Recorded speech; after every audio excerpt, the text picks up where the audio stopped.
Hello అండి, ఈరోజు దూన్ని ఎలా తయారు చేయాలో చూద్దాం. ఫస్ట్ 1/2 లీటర్ మిల్క్ తీసుకోవాలి. అందులో బెల్లం వేసుకొని బాగా కలపాలి.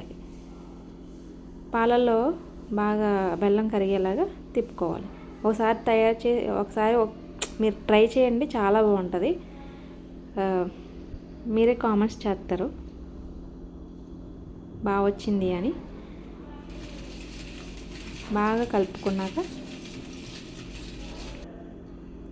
ఫిల్టర్ చేసుకోవాలి. ఎందుకంటే బెల్లంలో చిన్న చిన్న స్టోన్స్ గట్టా ఉంటాయి కదా, గడ్డ గట్లు బ్లాక్ స్టోన్స్ లాంటివి, అందుకని ఒకసారి ఫిల్టర్ చేసుకోవాలి.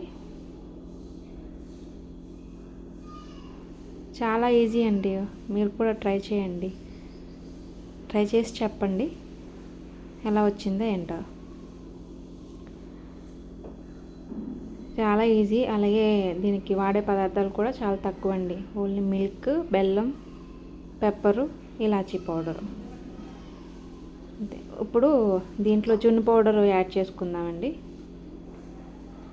జున్ను పౌడర్ కూడా బాగా పాలల్లో కలిసేలాగా కలుపుకోవాలి. చిన్న చిన్న గడ్డలు గట్ట లేకుండా, లమ్స్ కట్ట లేకుండా కలుపుకోవాలి. పాలల్లో కలిసేలాగా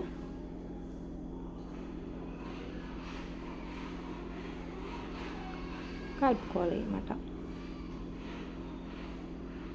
ఇంకో పక్కన ఇలాచీ పౌడరు వేసుకొని, తర్వాత పెప్పర్ పౌడర్ వేసుకొని,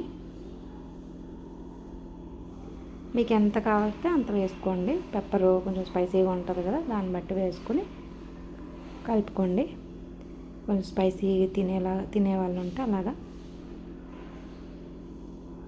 మేమైతే కొంచెం స్పైసీ స్వీట్ కూడా తింటాము, అందుకని కొంచెం ఎక్కువగానే వేసుకున్నాను.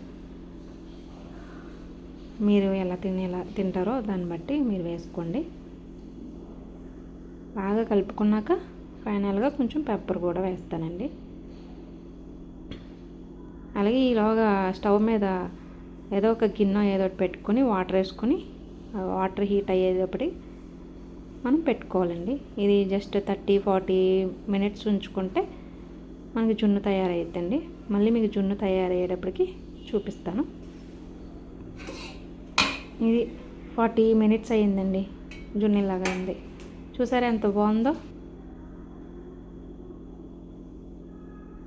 చూసారా, చాలా బాగుంది. ఒకసారి ట్రై చేయండి. చూడండి ఎంత గడ్డగా వచ్చిందో, చాలా గట్టిగా వచ్చింది. టేస్ట్ కూడా చాలా బాగుందండి. ఒకసారి మీరు కూడా ట్రై చేసి చెప్పండి ఎలా ఉందో ఏంటో అని. ఓకేనండి, బాయ్.